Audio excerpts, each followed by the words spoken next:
আমায় চুষে চুষে খা, আমায় গিলে গিলে খা, আমায় চুষে চুষে খা, আমায় গিলে গিলে খা, খা না। একটা মেয়ে পোস্ট করতেছে জান্নাত গেমিং এর লিংক লাগলে ইনবক্স। একটা মিথ্যা ভিডিওর উপর ডিপেন্ড করে তোমরা যেমন মানহানিটা করলা, এত শেয়ার। আমি ফ্রি ফায়ার কমিউনিটির একটা মেয়ে, আমার লজ্জা লাগে ভাই কইতে কোথাও যায়।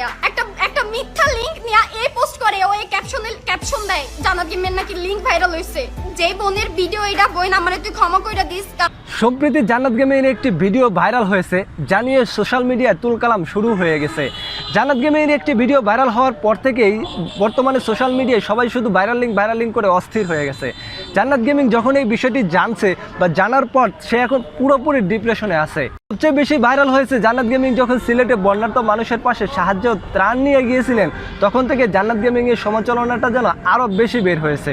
জান্নাত গেমিং যখন সিলেটের মানুষের পাশে বন্যার্ত মানুষের পাশে সাহায্য নিয়ে যান, তখনই একটি মেয়ের ভিডিও যেটা জান্নাত গেমিং এর মতো দেখতে হুবহুবই তার অ্যাঙ্গেলটা জান্নাত গেমিং এর সাথে মিলে যায়, এমন একটি মেয়ের একটি গোপন ভিডিও, একটা অশ্লীল ভিডিও সোশ্যাল মিডিয়ায় ছড়িয়ে যায়।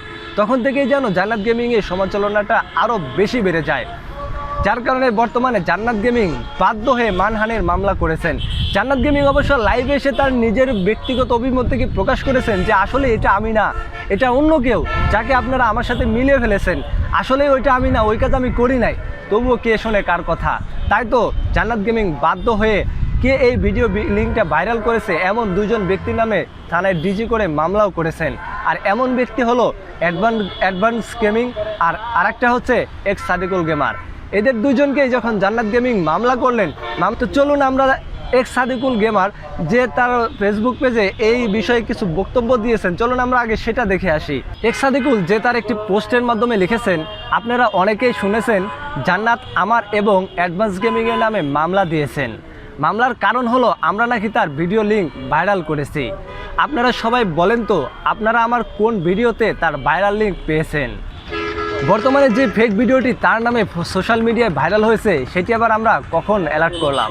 দয়া করে তোমরা সবাই অ্যালার্ট থাকবা, তোমাদের অ্যাক্টিভিটি এবং তোমাদের সাহায্য আমাদের দরকার। সে আমাদের নামে যে মিথ্যা রটিয়েছে আমরা তার জন্য ব্যবস্থা নেব।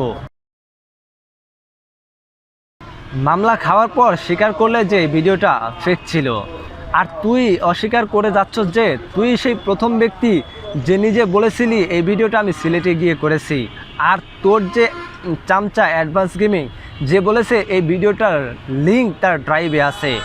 এখন তোমরা মানুষের সামনে এসে সাধু সেজার চেষ্টা করছো।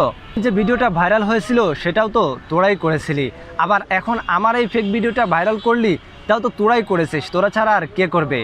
আর তোদের কিছু যে কামলা অডিয়েন্স আছে সেগুলো এসে তোদের নামে এখন গালি দিবে, তোদেরকে বলবে লজ্জা শরম নাই। এ সকল লজ্জার ভয়ে কি এখন তোমরা সাজু সাজার চেষ্টা করছো?